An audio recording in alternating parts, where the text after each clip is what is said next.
Hello and welcome everyone to Legacy of the Duelist on Rocket Rabbit Commentaries, and in this episode we're going to be doing Gong versus Kit Blade. He runs X-sabers. That's all you need to know about him. This is his only appearance and we will never see him again. Unlike Sora, who we get to see a bunch of.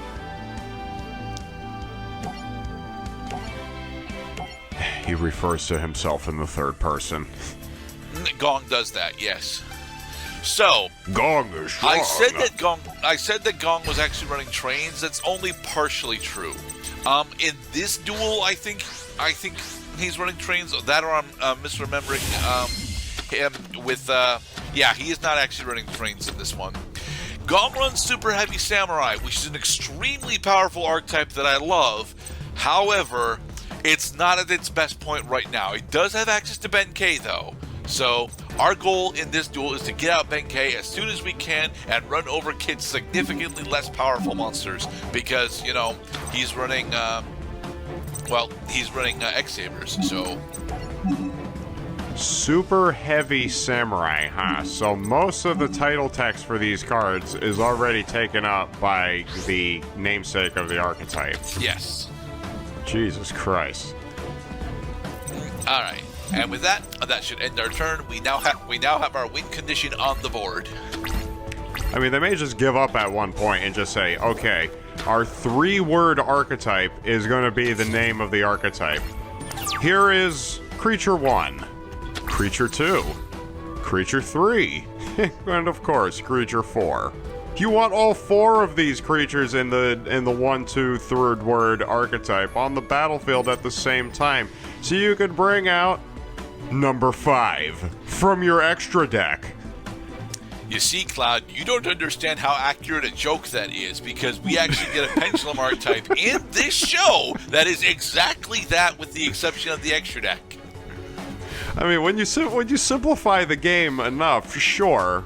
I like Yu-Gi-Oh's approach to it better versus me just poking fun at how we're just assembling pieces of a bigger monster that just can't wait to come out of that old extra deck there.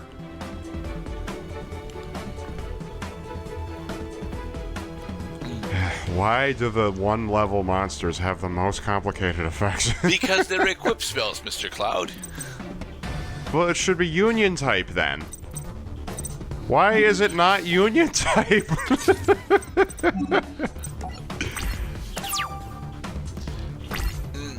Alright, Kit, what you gonna do now that we have 2 monsters on the field? We're gonna sink for 7 fucking guy. into Souza.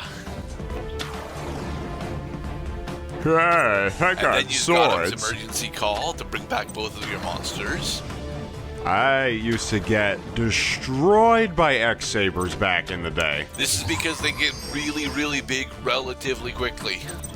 He just got a second Souza. He decided to put this one in defense mode. I'm attempting to figure out if I actually have a quick play effect to use, and I don't think that I do at the moment unless I've got something in my graveyard. Yeah, right, I don't know what effect it's trying to have me use right here. Because it's not Soul Shield Wall. Is it Soulfire Suit? Yeah, it's Soulfire Suit. Suit of armor. Well, all that big-ass attack, and it still can't get through the defense. You never see that. Well, yeah, Benkei's got 3,500 defense, and you want to know something really terrible? That the only good thing about him is his high defense? No. We might have just one right here. Oh, nice. Now you have no choice but to attack. Have Benkei attack and kill Souza. Wait, what do you mean? Benkei can attack while he's in defense mode? Yes, and he uses his defense stat specifically as his battle damage stat in the event that he's attacking. Wow. Yeah, that's why I love Super Heavy Samurai. Benkei is not the only monster that does this, for the record. Each of the synchro monsters that are tied to Super Heavy Samurai also do this. It's why it's really weird that a lot of the equip monsters actually cost defense for the Super Heavy Samurai, because the game plan for the Super Heavy Samurai, especially at this point, is to bring out Benkei, get him to 6k, and have him run over literally everything. They get Benkei to 6k. I see what you did there. Well, these Super Heavy Samurai must share the homeland with the Total Defense Shogun, except that the Total Defense Shogun doesn't use his defense stats to determine how much damage he does while he attacks in defense mode. You use his attack stat. Yeah, which is why the Super Heavy Samurai are just significantly better. Come on, there they are! Behold, another Big Benkei. And I can use the effect of Big Benkei in order to switch him into defense mode. I should have done that. As annotation skirt mentions here, Big Benkei is exactly why I've been running in Range Muka Muka in a good portion of my pet decks forever, because the ability to bring out a boss with more than 3,000 attack points off of Giant Rat is fucking hysterical to me. Oh yeah, it's a great way to shock your opponent, because the most important thing you can glean from the stats of a monster is how powerful is it and how prepared should I be to remedy my opponent using it against me. So you would think that getting a monster with 1,500 or less attack from your deck would not be a big deal, but then they fail to mention that it has an effect that once it hits the board, it's not as weak as it was when Giant Rat was checking to see if it was a legal target in the deck. Okay. Oh, he's going into High Yunlei, which means my Soul Shield is going to be destroyed. Bye, Soul Shield. Full Troll effect to bring back out Full Helm Knight. And then Full Helm Knight and the Full Troll in order to successfully summon Gotham's. Hi, Gotham's. And because Saber Volt's on the field, he has 4,000 attack points, which means he can actually run over our Big Benkei. And he just applied a piercing damage effect. How convenient. I like this, that the opponent is doing a reversal on our preoccupation with high defense by saying, well, I'm going to get stupidly high attack and I still get to deal damage to your life points even though your monsters are in defense mode. Thankfully, we were able to use Soulfire in order to prevent our monsters from being destroyed. Randomly discard a card. Super Heavy Samurai Scales. Okay, so I think our plan right now is to use Scales in order to go into... shit, we don't actually have an extra deck. Damn.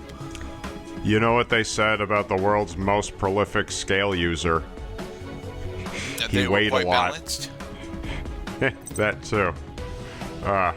The jokes. We applaud Yu-Gi-Oh! For being a game that will at least poke fun at itself occasionally and also poke fun at existing tropes we can readily recognize. Alright, so we're using Soul Peacemaker, and we are attempting to figure out an out for Gotham's. Looks like Gotham's has gotta go. Actually, it's probably going to be Soul Shield Wall, right? Because, yeah, we use Soul Shield Wall, a special summon it, and then we can equip Soul Shield Wall onto one of our Big Benkei, pushing Big Benkei to 47. Have Big Benkei run over Gotham's for 700, and then have our other Big Benkei attack directly, except he's got Palamuro in his graveyard. Dang it!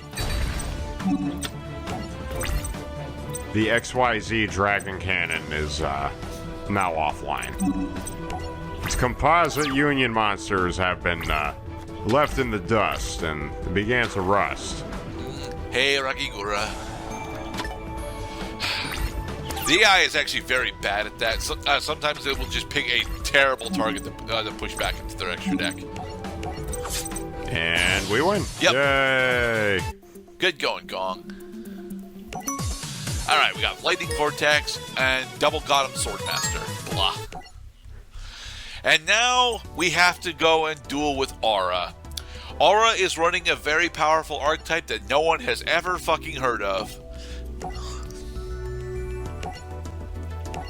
I guess that would accurately include me in that demographic. Yes, it would. Anyway, Silvio is telling us that Yugioh is continuing to ambush students over at the Leo Academy of Dueling, so Yuya is officially no longer under suspicion. Well, Silvio does have a good point, that Yuya should not be the only duelist in the world who can use pendulum monsters. That was kind of the point of Rare Hunter in Battle City, was nobody's ever summoned Exodia before, right? Well, why should Yugi be the only person who gets to declare automatic victory with Exodia? Let other people do it too. Yeah, but then he decided to forge all of his Exodia pieces. Which is weird, because how did he manage to forge Exodia pieces that would then get recognized by Kaiba's dual disc system? As Annotation Gerda mentions here, Aura runs an archetype called Prediction Princess, and I'm supposed to really like the archetype because it focuses on flip summoning. The problem is, because it focuses on flip summoning, if it ever gets a turnout where you are unable to deal with her monsters, she immediately wins the duel. So attack and prevent the flip summon from happening. Flip summoning is, oh boy. I'm sorry, I'm not supposed to say flip summoning. I'm supposed to say flip effects because she has a shitload of flip effects on in her deck, and right. Because flip summoning is just one way of triggering a flip effect. Flip summoning also easily is, well, I was about to say one of the worst or least consistent or most underused, but we were just using Guardian Sphinx just not that many duels ago in order to seal the win by clearing the opponent's board, and Guardian Sphinx activates by flip summoning. Yes. Because what is that term that we use to affectionately refer to monsters that just flip face up and down turn after turn? Well, the deck that used a bunch of them was called Pac-Man. Pac-Man, that was it, yes. Unfortunately, I cannot summon my Spring Goose, and I want to actually use my polymerization to go into is it Beast Eyes? I think it's Beast Eyes that I'm attempting to go into right now. So we use Performable Call in order to negate his attack, and then grab not only a Whip Snake, but a Skullcrobat Joker? Come on, grab Joker. Talk about a showstopper. Yes. Alright. So, during my practice run, it took me 5 fucking attempts to actually take down Aura. Not with Yuya's deck, just in general. If Aura gets fully set up with her ritual monsters, she becomes virtually invincible. And I do not like that. I do not. I mean, this is the 70th episode of Legacy of the Duelist, brought to you by Rocket Rabbit Commentaries. We found that if at first the starting deck does not succeed, we try other methods. That's the scientific method, and you should always be prepared to try other solutions in case the first one you use doesn't work. But to have slow burn not work? Yeah, now they're going the whole too reason far. why slow burn doesn't work is because Aura, with her ability to reset her flip effects, actually has the ability to quite easily, disrupt all of our spell and traps. And our spell and traps are actually very important in slow burn. So, yeah. Right, like the Dark Sanctuary. Dark Sanctuary is freaking essential in slow burn. Yeah, unfortunately, I accidentally screwed myself over a bit this turn by activating my trap card a tad early, but at the same point, I really wanted to get Whip Snake into my hand. So, all right, we're not going to use Spring Goose, so we can get rid of that. No, the thing about a circus is that a circus consists of more than just one actor. So when you want to bring your Pendulum Circus to your local game store tournament scene, make sure that the other clown is the guy standing over your shoulder so that he can assure you that what you're doing is correct. Also, summon out Runai's Pendulum Dragon, because it is awesome. Does he get a summon animation? He does not. Damn it. The several of the variants of Odd Eye's Pendulum Dragon get summon animations, but a majority of the mutations of Odd Eye's Pendulum Dragon do not. You know, honestly, Hyphen Eyes Something Dragon should have an animation in every single iteration of Yu-Gi-Oh! Legacy of the Duelist. I'll have Would you you know. even have that for Thousand Eyes Dragon? Yes. Ah. Okay. So because we used Stargazer Magician as material for Runai's Pendulum Dragon, our Runai's Pendulum Dragon has the ability to make 3 attacks on monsters every battle phase. Nice. It is nice, but at the same point, it's not really irrelevant. Because Aura, despite my fears about her, she usually only has 2 monsters out. But this is her trump card, the Prediction Princess Ritual Monster. I don't really have a good answer for this aside from running it over, which is why, you know, I'm glad that I got Runai's out. You should Dark Hole the field. I honestly should not Dark Hole the field because then I don't have enough damage in hand in order to kill her. Well, you got mate in 3 maybe. I mean, she only has 2 cards in her hand. But let's see. Yeah, Tarot Tray. Tarot Tray has is actually a quick effect, and yeah, I think what I'm actually trying to do here specifically is use Runai's in order to run over her entire field and then swing for game with Whip Snake. Tarot cards.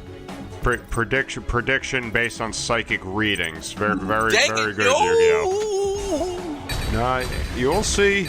You all will see flip effect monsters have no effect if they were not flip face up by effects before they hit the graveyard. This has been a thing since Legacy of Blue Eyes. I could have at least put my Odd Eyes Pendulum Dragon down so I could search out another Performa Pal. You got mate in 1.